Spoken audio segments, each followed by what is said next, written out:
బ్రహ్మగారు వరాంగి అని ఒక స్త్రీని సృష్టించి ఆయనకి భార్యగా ఇచ్చాడు. ఈమెని నీ భార్యగా ఉంచుకొని సంతోషాలు అనుభవించబోయే అన్నాడు. ఆ వరాంగితో కలిసి కాలక్షేపం చేస్తున్నాడు. రాక్షసుడికి పోయింది రజోగుణం, రాక్షసుడికి పోయింది తమోగుణం. రాక్షసుడి ఇంట అన్నం తిని రాక్షసులతో కలిసి ఉన్న వరాంగికి రజోగుణ తమోగుణాలు వచ్చి ఆమె భర్తని ఎంతో బాగా సేవించింది. ఎవరి ధర్మం వాళ్ళదే. మరి ఆమె పతివ్రతగా అంత సేవిస్తే వజ్రాంగుడు వరం ఇస్తానన్నాడు. నీకే వరం కావాలని అడిగాడు. ఆవిడంది పరమ విష్ణుద్వేషి, వేదములనన్నిటినీ కూడా వ్యతిరేకించేవాడు, లోకములను బాధ పెట్టగలిగినటువంటి వాడు, 3 లోకములు గడగడలాడిపోయే కొడుకు నాకు కావాలి.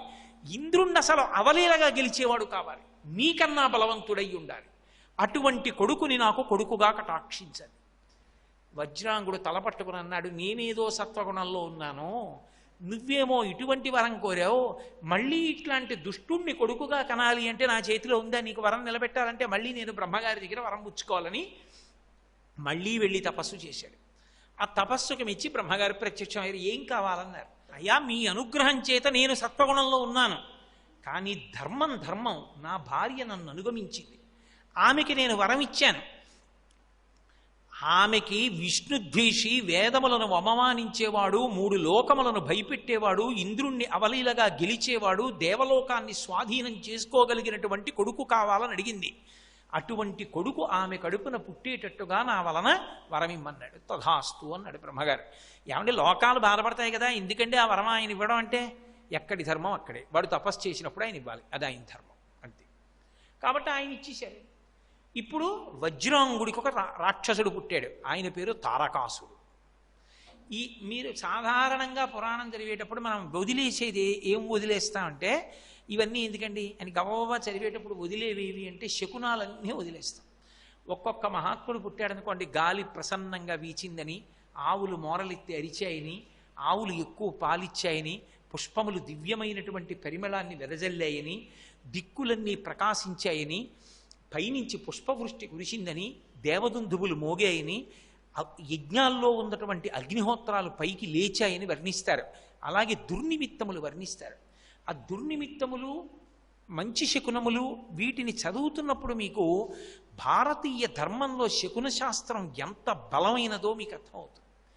ఎన్నో దుర్నిమిత్తములను చూపించారు. తారకాసురుడు పుట్టినప్పుడు మేఘములలోంచి రక్తం పడింది, కింద నీటికి బదులుగా రక్తం పడింది. నక్కలు, ఆడనక్కలు ఊడి బయటికి వచ్చి నిలబడి అవి ఓండ్ర పెడితే వాటి నోట్లోంచి అగ్నిపుంజములు బయటికి వచ్చాయి. చీకటి పడింది అంటే ఊరి పొలిమేరలోకి నక్క వస్తుంది. నక్క వచ్చి తీరాలి, రావాలి కూడా. శాస్త్రంలో నక్క శ్మశానంలోనూ అరణ్యంలోనూ ఉండడం కాదు, ఊరి పొలిమేరలలోకి రాత్రి వచ్చేది నక్క. నక్క ఊరి పొలిమేరలోకి వచ్చి వెళ్ళిపోయినంతసేపు ఊరికి శుభం, ఏం పర్వాలేదు. నక్క ఊరి పొలిమేరలలోకి వచ్చి ఓండ్ర పెట్టి అరుస్తున్నప్పుడు నోట్లోంచి ఎరుపు కనపడుతోంది అనుకోండి, పరమ ప్రమాదం ఏదో జరగబోతోందని గుర్తు. నేను ఇప్పటికీ ఉపన్యాసాలు చెప్పి బాగా చీకటి పడ్డాక వస్తుంటాను. వస్తున్నప్పుడు నక్కలు కనపడుతుంటాయి. ఈ మధ్య ఎక్కడికో వెళ్ళి రాజమండ్రిలో ఒక వేదసభకి నేను హాజరై వేదసభ నుంచి తిరిగి వస్తుంటే రాత్రి ఆ రాజమండ్రి రోడ్డు మీద ఎన్నో నక్కలు కనపడ్డాయి నాకు. అందుకని ఆ నక్క కనపడుతుంది. ఆ దుర్నిమిత్తములను వర్ణిస్తారు పురాణంలో. అంత భయంకరమైన రాక్షసుడు పుట్టాడు. ఆయన పేరే తారకాసురుడు అని పెట్టారు. ఈ తారకాసురుడు తండ్రి చేసినటువంటి తపస్సుకి పుట్టినందుకే వీడికి అంత బలం వచ్చేసింది. వీడు ఉన్నది చాలక మళ్ళీ బ్రహ్మగారి గురించి తపస్సు చేశాడు. బ్రహ్మగారు ప్రత్యక్షమయ్యారు. వీడికి బాధల్లా ఏమిటంటే, రాక్షసుడన్న మాటకు అర్థం ఏమిటంటే నేను చచ్చిపోకూడదంటూ ఉంటాడు. ఎందుకో తెలుసా? ఇది పోతే భోగాలేవా, ఇది ఉండాలి అని కోరుకునేవాడు రాక్షసుడు. ఇది పోకుండా ఎలా ఉంటుంది? ఇది పోయే లోపల దీంతో నేను భక్తితో ఉండాలి, ఈశ్వరుణ్ణి సేవించి ఈశ్వర కృపకి పాత్రుణ్ణి కావాలన్నవాడెవరో వాడు సత్వగుణం కలిగినవాడు. కాబట్టి ఆయన బ్రహ్మగారి గురించి తపస్సు చేస్తే బ్రహ్మగారు ప్రత్యక్షమయ్యారు. ఏం కావాలన్నారు. ఆయన ఒక విచిత్రమైన కోరిక కోరాడు. ఆయన అన్నాడు, అప్పటికి తారకాసురుడు వరం కోరే సందర్భం వేళటికి ఏమైందంటే, పార్వతీదేవి యొక్క జననము జరిగి హిమవంతునికి కూతురుగా పుట్టింది. పుట్టి పరమశివుణ్ణి సేవిస్తోంది. ఆయన బ్రహ్మచారిగా తపస్సు చేసుకుంటుంటే మన్మధుడు తొందరపడి బాణం వేస్తే పరమశివుడు 3వ కన్ను తెరవడంలో మన్మధుడు కాలిపోయాడు. ఆ సందర్భం జరిగిన రోజులు. ఈయన దాన్ని అవకాశంగా తీసుకున్నాడు. తీసుకుని ఈయనన్నాడు, ఒక్క వాక్యంలో వరం అడిగాడు.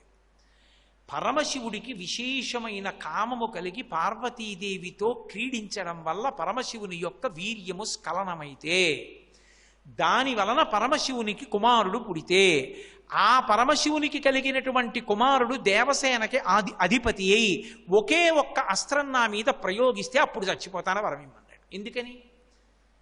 పార్వతీదేవి పరమశివుడికి ఇల్లాలిగా లేదు, కాముడు కాలిపోయాడు కాబట్టి ఆయన బాణం వేస్తేనే కాల్చేశాడు శివుడు. ఇక బాణం వేడు కాబట్టి కామం కలగదు కాబట్టి వీర్యం స్ఖలనం అవదు.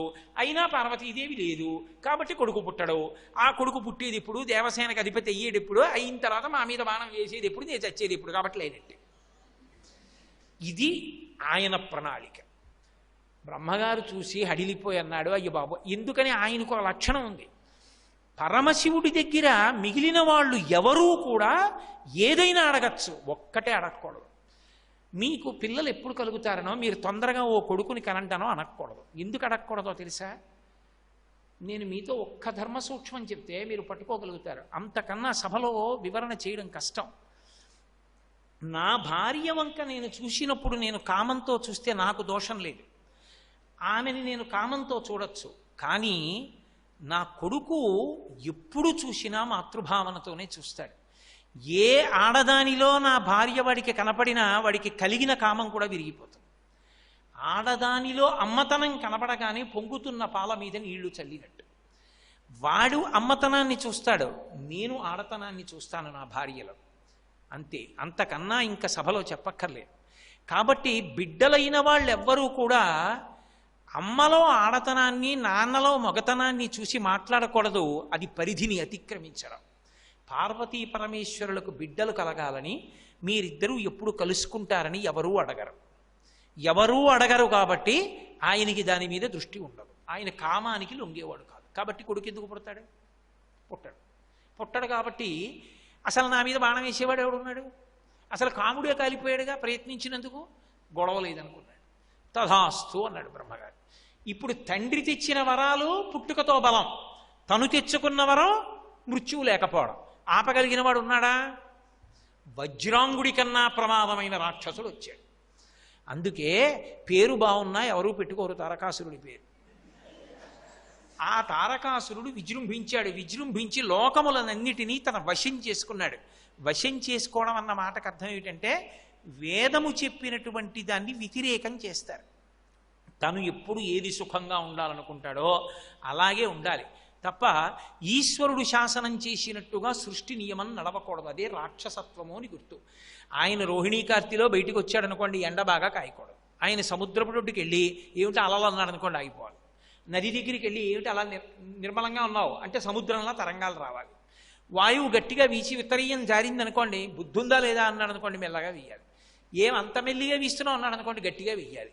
అంతేకాని మనం ఎలా ప్రకృతికి వశమై ఉంటామో అలా ఆయన ఉండడు. ప్రకృతి ఆయనకి వశమై ఉండాలి. అది రాక్షసత్వం అన్న మాటకు అర్థం. అంటే ఈశ్వర శాసనాన్ని తిరగరాస్తాడు, తనకి అనుకూలంగా మార్చుకుంటాడు. ఆ మాటకు అర్థం ఏమిటంటే హద్దులేని భోగాపేక్ష. ఈ శరీరంతో అన్ని భోగాలను అనుభవిస్తాడు, దానికి సృష్టి నియమాలు మారుస్తాడు.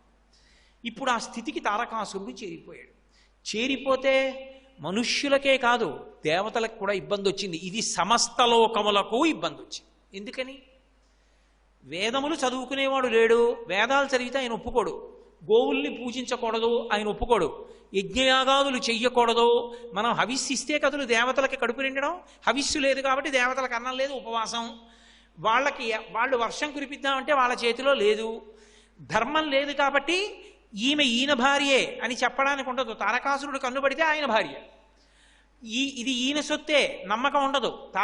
తారకాసురుడు కన్నుపడితే అది ఆయన సొత్తు. కాబట్టి రాక్షస ప్రవృత్తి విజృంభించిపోయింది. 3 లోకములు తల్లడిల్లిపోతున్నాయి. 3 లోకములు తల్లడిల్లిపోతుంటే దేవతలందరూ మొట్టమొదట ఎవరిని అడుగుతారంటే, ఇబ్బంది వస్తే బ్రహ్మగారిని అడుగుతారు. ఎందుకు అడుగుతారంటే ఆయన సృష్టికర్త, ఆయనకు అన్నీ తెలుస్తాయి. ఆయనే సాధారణంగా వరాలిస్తూ ఉంటాడు. అందుకని దేవతలందరూ అడిగారు, అయ్యా ఈ తారకాసురుడి బాధలు పడలేకపోతున్నాం, ఎప్పుడు మరణిస్తాడు అని అడిగారు. ఆయన అన్నాడు, ఏమీ లేదు. పార్వతీ పరమేశ్వరుల మధ్య అనురాగం అంకురించాలి. మళ్ళీ అమ్మవారు పుట్టాలి. పుట్టి వాళ్ళిద్దరి మధ్య అనురాగం అంకురిస్తే ఆ అంకురించినటువంటి అనురాగం చేత వాళ్ళకు కొడుకు పుడితే ఆ కొడుకు దేవసేనకి ఆధిపత్యం వహించి ఒక్క బాణం వేస్తే చాలరా తారకుడు పరమిస్తాడన్నాడు. ఓ అంతే కదా, పరమ సంతోషం. ఏముంది, ఇప్పుడు పార్వతీదేవి పుట్టేసింది హిమవంతుడికి కుమార్తెగా. అబ్బో పార్వతీ కళ్యాణ ఘట్టం అంతా అయిపోయింది అనుకోండి. అందాకాను ఆయన బ్రహ్మచారిగా వచ్చేసాడు, తన పెళ్లి తానే చెరిపేసుకున్నాడు, పార్వతీ పరమేశ్వరులు ఇద్దరికీ కళ్యాణం అయిపోయింది, ఇద్దరూ సంతోషంగా ఉన్నారు. ఇప్పుడు వాళ్ళకు కొడుకు పుట్టాలి, వాళ్ళిద్దరూ సంతోషంగా కాపరం చేయడం అన్న మాటకు అర్థం ఏంటో తెలుసా? పార్వతీ పరమేశ్వరుల కాపరం అంటే యోగిని యోగుల యొక్క కాపరం. రామకృష్ణ పరమహంస శారదాదేవుల యొక్క కాపరం అది. వాళ్ళిద్దరూ శారీరకమైనటువంటి రతి కొరకు సంసారం చేసేవాళ్ళు కారు, జగత్తంతా వాళ్ళ బిడ్డలే. వాళ్ళు యోగిని యోగిగా ఉంటారు, యోగమునందు రమిస్తూ ఉంటారు. వాళ్ళకి శారీరకమైనటువంటి సుఖమునందు అపేక్ష, పుత్ర సంతానాన్ని పొందాలన్న కోరికే, లౌకిక ధర్మములు పరమేశ్వరుని యందు అన్వయము కావు, అందుకని ఆయనకు ఉండదు. అందుకే వాల్మీకి మహర్షి ఒక్క వేద ధర్మం అన్వయమై అర్థం చేసుకోగలిగినటువంటి శ్లోకాన్ని ఒకదాన్ని ప్రయోగించారు. ఇప్పుడు నేను కుమార సంభవ కావ్యం, కుమార సంభవం అన్న మాట వాడిన వారు వాల్మీకి మహర్షి వాడారు. ఆ కుమార సంభవం అన్న మాటనే కాళిదాసు గారు తీసుకుని కుమార సంభవం అన్న కావ్యం రాశారు. కానీ కుమార సంభవం చెప్పుకుంటే కాళిదాసకృత కుమార సంభవం చెప్పుకోవడం వల్ల వచ్చే ప్రయోజనం కన్నా వాల్మీకి మహర్షి విరచితమైనటువంటి స్కందోత్పత్తి చదివిన, విన్న, అటువంటిది పారాయణ చేసిన గర్భిణీ స్త్రీలు ఆ స్కందోత్పత్తిని చదివినా విన్నా కూడా అసలు వాల్మీకి మహర్షి ఫలశ్రుతి చెప్పరు ఎక్కడ. అటువంటి వారు చెప్పారు గంగావతరణానికి, స్కందోత్పత్తికి. కడుపు లోపల పుట్టేటటువంటి పిల్లవాడు అనేక కారణముల చేత పుడతాడు. కేవలం ఏదో కొడుకు పుడుతున్నాడని అనుగ్రహించడానికి పుడుతున్నాడని మీరు అనుకోకూడదు. వేదాంతంలో ఒక కొడుకు పుట్టాలి అంటే కొన్ని కారణములు చూస్తారు, ఆ కారణముల చేత కొడుకునిస్తారు. ఒక్కొక్కప్పుడు శత్రుపుత్రుడు అని ఒకడు ఉంటాడు, ఒకడు శత్రువు ఉంటాడు. ధన్య అని భాస్కరరాయల వారు వ్యాఖ్యానం చేశారు లలితా సహస్రానికి. విపరీతమైన క్రోధంతో చచ్చిపోతాడు ఒక్కొక్కడు. ఇప్పుడు అనురక్తి ఉంటే మనస్సు వాళ్ళ మీద ఎలా నిలబడుతుందో, కోపం ఉన్నా అలాగే నిలబడుతుంది. వాడండి వాడండి అని తలుచుకుంటూనే ఉంటుంది. అంత కోపం ఎవడి మీద ఉండిపోయింది అనుకోండి, వాణ్ణే తలుచుకుంటూ చచ్చిపోయాడు అనుకోండి, వాడిని బాధ పెట్టడానికి వాడి కడుపున కొడుకు అవుతాడు. నాన్న ఎతి అంటే వాడు పెతి అంటాడు. వాడు కూర్చో అంటే నేను నించుంటానంటాడు. నువ్వు ఇక్కడ చదువుకో నేను హాస్టల్లో ఉంటానంటాడు. నువ్వు ఇంజనీరింగ్ చదువు నేను డాక్టర్ అవుతానంటాడు. నువ్వు ప్యాంట్ వేసుకో నేను నిక్కర వేసుకుంటానంటాడు. నువ్వు క్రికెట్ ఆడు నేను హాకీ ఆడతానంటాడు. నువ్వు వంకాయ కూర తినరా నేను బంగాళదుంప తింటానంటాడు. తండ్రి ఏది చెప్తే దానికి వ్యతిరేకం. మీరు లేరా లోకంలో కొడుకులు తండ్రులు ఎందరో ఉన్నారు. అన్నీ బాగానే ఉంటాయి కానండి, ఏమిటో వాడు మాట విండండి, ఇప్పుడు శత్రువు అండి బాబు, నాకు అసలు ఒక్క మాట విండవాడు అంటాడు. శత్రువు కొడుకుగా వస్తే ఆ పగ తీర్చుకుంటాడు బాధ పెట్టి తండ్రిని. పుత్ర వ్యామోహం ఏమీ చేయలేడు, వదులుకోలేడు. శత్రువుని అంటే వదిలేడు, వీడిని ఎలా వదులుతాడు? శత్రువు కొడుకుగా వస్తాడు. రుణం తీసుకుని ఎగ్గొడితే కొడుకుగా వస్తాడు. నేను ఎవరి దగ్గర 1,00,000 రూపాయలు పుచ్చుకుని ఎగ్గొట్టేశాను అనుకోండి, వాడు కొడుకుగా వస్తాడు. వచ్చి ఈ 1,00,000 రూపాయలు ఇస్తాడు ఇస్తాడు ఇస్తాడు ఇస్తాడని ఎదురు చూసి, ఆయన ఎదురు చూడకుండా అమ్మాయి ఇచ్చాను అంతే చాలా, ఆయన పుచ్చుకున్నారని వెళ్ళిపోతే పర్వాలేదు. వాడు 1,00,000 తిరిగిస్తాడు తిరిగిస్తాడు తిరిగిస్తాడని ఎదురు చూసి ఎదురు చూసి ఎదురు చూసి ఆ 1,00,000 రూపాయలు నేను ఇవ్వకముందే ఆయన వెళ్ళిపోయాడు అనుకోండి, ఆ 1,00,000 రూపాయలు ఆయన ఇవ్వలేదు, ఎప్పుడు ఇస్తాడో నాకు ఇవ్వనేలేదు, ఇంకేం ఇస్తాడులే అనుకుంటూ పోయాడు అనుకోండి, వాడు కొడుకుగా వచ్చి 1,00,000 రూపాయలు అయ్యే వరకే ఉంటాడు ఇంట్లో. అంటే ఆయన తిన్నది ఆయన తాగిన పాలు 1,00,000 రూపాయలు అయ్యే వరకు ఉండి గుటుక్కుని వెళ్ళిపోతాడు. అంటే పరిపూర్ణమైన ఆయుర్దాయంతో ఉండడు. కళ్ళ ముందు కొడుకు ఎదిగొచ్చిన వాడు వెళ్ళిపోయాడండి అని ఏడుస్తాడు తండ్రి. అలాగే సేవక పుత్రుడు, ఇంట్లో సేవకుడు 50 ఏళ్ళు 60 ఏళ్ళు పనిచేసి వృద్ధుడైపోయినా మిమ్మల్ని వదనలేని అయ్యగారు అని చెప్పి ఆఖరికి యజమాని పెట్టిన అన్నమే తింటూ మా అయ్యగారు దేవుడు అంటూ వదిలేశాడు అనుకుని వాడు కొడుకై వచ్చేస్తాడు. వాడికి ఏం రాదు కదూ, అదే సంస్కారంతో వస్తాడు. నాన్నగారు నించుంటే కుర్చీ వేస్తాడు, నాన్నగారండి కూర్చోండి అంటాడు. నాన్నగారు స్నానం చేస్తే పంచిస్తాడు, నాన్నగారు స్నానం చేసి వస్తే తువ్వాలిస్తాడు. అక్షరం ముక్క రాదు వాడికి. ఒరే 2 రూపాయలకు అరటికాయ, నీకు 6 రూపాయలు ఇస్తున్నాను, బేరం ఆడు, ఒక్క 3 అరటికాయలు పట్టరా అంటే, ఏమండి ఒక్కొక్క అరటికాయ 2 రూపాయలు 6 రూపాయలకి 3 అరటికాయలు ఇస్తారని కదా తండ్రి అన్నాడు. బేరం ఆడరా అని కదా అన్నాడు. 3 అరటికాయలు ఎంత అన్నాడు అనుకోండి, 3 అరటికాయలు 6 రూపాయలని తండ్రి అన్నాడు. ఒకవేళ వాడు బాబు 5 రూపాయలకి ఇస్తాను అన్నాడు అనుకోండి, ఒక్కొక్కటి రూపాయిన్నరకి తీసుకో అన్నాడు అనుకోండి, బేరం ఆడమన్నాడు తండ్రి, ఏదో ఒకటి బేరం ఆడాలి. నాకు అనవసరం, 5 రూపాయలు ఇస్తాను, ఇస్తావా 3 అంటాడు. రూపాయిన్నరకు అరటికాయ ఇస్తే 3 4:30కి రావట్లా, వీడు 5 రూపాయలు ఇస్తానంటాడు. పట్టుకెళ్ళు సంతోషం అని 5 ఇచ్చుకుని 3 ఇస్తాడు. ఇంటికి వచ్చి తండ్రికి చెప్తాడు, నాన్నగారు వాడు రూపాయిన్నర అన్నాడు, నేను 5 రూపాయలకు 3 ఇమ్మన్నానండి అంటాడు. సేవక పుత్రుడు. నేను పుట్టిన కొడుకులందరూ ఉద్ధరించడానికి పుట్టిన వాళ్ళు గారు, ఎవడో ఒకడు ఉంటాడు, వాడు నిజపుత్రుడు. వాడు తండ్రితో కలిసి అన్నం తింటాడు, తండ్రితో కలిసి పడుకుంటాడు, తండ్రితో కలిసి సంధ్యావందనం చేస్తాడు, తండ్రితో కలిసి తిరుగుతూ ఉంటాడు, తండ్రి అభ్యున్నతి కొరకు పాటుపడతాడు, తండ్రి కాళ్ళు పడతాడు. ఆఖరణ తండ్రి తల తన ఒళ్ళో పెట్టుకుని భగవన్నామని చెప్తూ తండ్రి వెళ్ళిపోవడానికి కారకవుతాడు. వాడు నిజపుత్రుడు. వాడు కొన్ని జన్మల తపస్సు ఉంటే కానీ కలగడు అని. వాడు ఉంటాడు కర్మపుత్రుడని. వాడు పుడతాడు, మామగారి ఇంట్లో చదువుకుంటాడు, ఆ తర్వాత హాస్టల్లో చదువుతాడు, ఆ తర్వాత అమెరికాలో చదువుకుంటాడు, ఎప్పుడో ఒకసారి వస్తూ ఉంటాడు, ఆ తర్వాత ఉద్యోగానికి వెళ్ళిపోతాడు.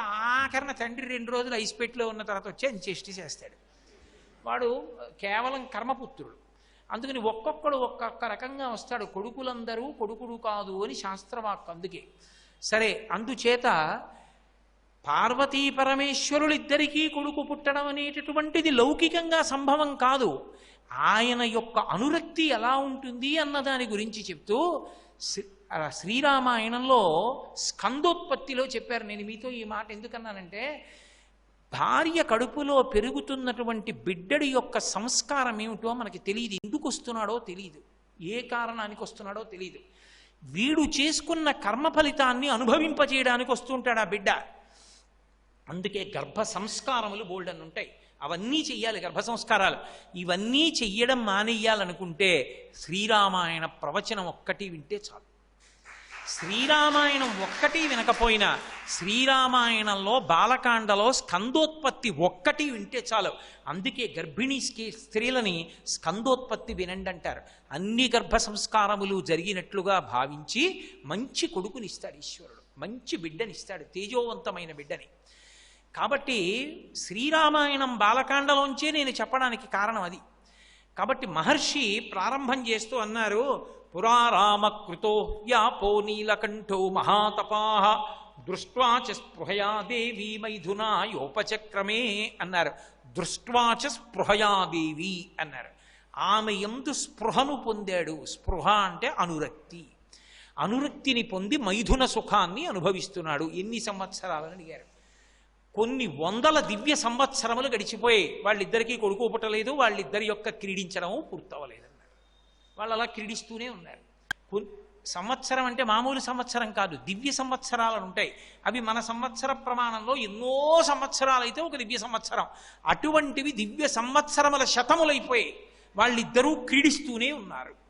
ఆ మాటకు అర్థం ఏమిటో తెలుసా? అది కేవలము మైథున ప్రక్రియ అని కాదు దాని అర్థం.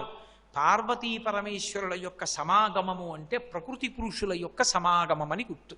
ప్రకృతి పురుషుల సమాగమము సక్రమముగా సిద్ధించడం అన్న మాటకు అర్థం ఏంటంటే, నేను మీతో బాగా అర్థమయ్యేటట్టు చెప్పాలి అంటే, ఈ మైకులో కరెంటు కూడా ఉండడం, రెండూ ఉన్నాయనుకోండి, ఉంటే ఇది నాకు ఉపయుక్తం అవుతుంది, మీకు ఉపయుక్తం అవుతుంది.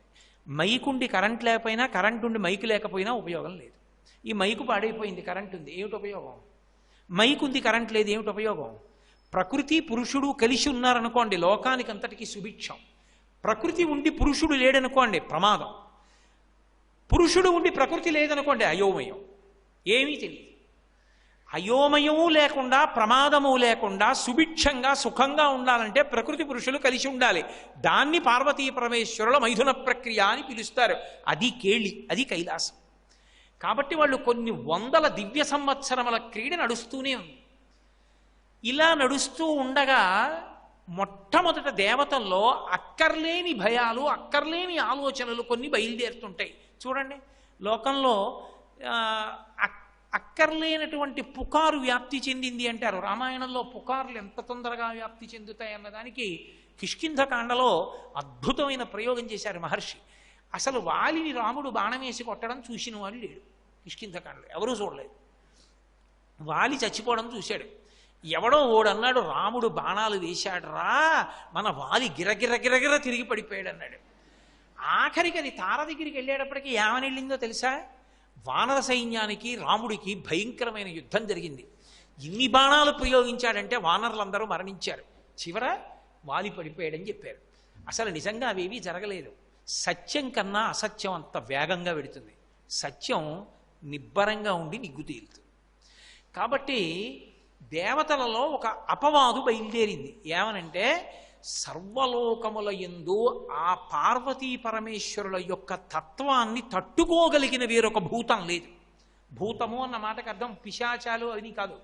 భూతం అంటే ప్రాణి అని. ఏ ప్రాణి కూడా పార్వతీ పరమేశ్వరుల యొక్క శక్తిని తట్టుకోగలిగింది కానీ, భరించగలిగింది కానీ, వహించగలిగింది కానీ లేదు. అంటే అన్ని భూతముల కన్నా గొప్పది ఏది అంటే పార్వతీ పరమేశ్వరుడే. శక్తిగా ఆమె ఆదిశక్తి, శివుడిగా ఆయన కన్నా గొప్పవాడు ఇక లేడు. అందుకే దేవతా సార్వభౌమ అని పేరు ఆయనకి. అంతటి శక్తి. ఇప్పుడు ఈ రెండు శక్తులు కూడితే అందులోంచి ఇంకో శక్తి వస్తుంది. అప్పుడు ఈ రెండు శక్తుల సమాగమంలోంచి ఓ శక్తి వస్తే ఆ శక్తి మనకి అనుకూలమైతే పర్వాలేదు.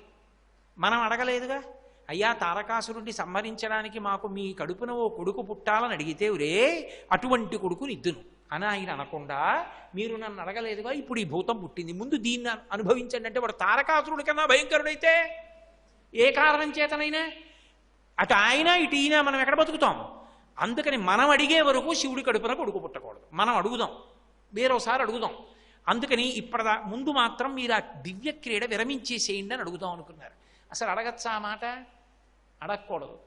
అడగకూడని మాట, నోటి వెంట రాకూడని మాట అడగడానికి దేవతలలో ప్రయత్నం ప్రారంభమైంది. ఒక్కొక్కసారి ఎలా ఉంటుందంటే ఇది చెడు అని తెలుసున్న వాళ్ళు ఉంటారు. ఉన్నా కూడా పైన ఉన్నవాడు బలవంతుడైపోతే మనకెందుకు వచ్చిన గొడవ, మనం ఏమైనా చెప్తే వాడు వింటాడా, ఏమన్నా అనుభవిస్తే వాడే అనుభవిస్తాడు, మనకెందుకు 10 మందితో మనం పెడితే గొడవ వదిలిపోతుందని వాడు ఓ సంతకం పెడతాడు.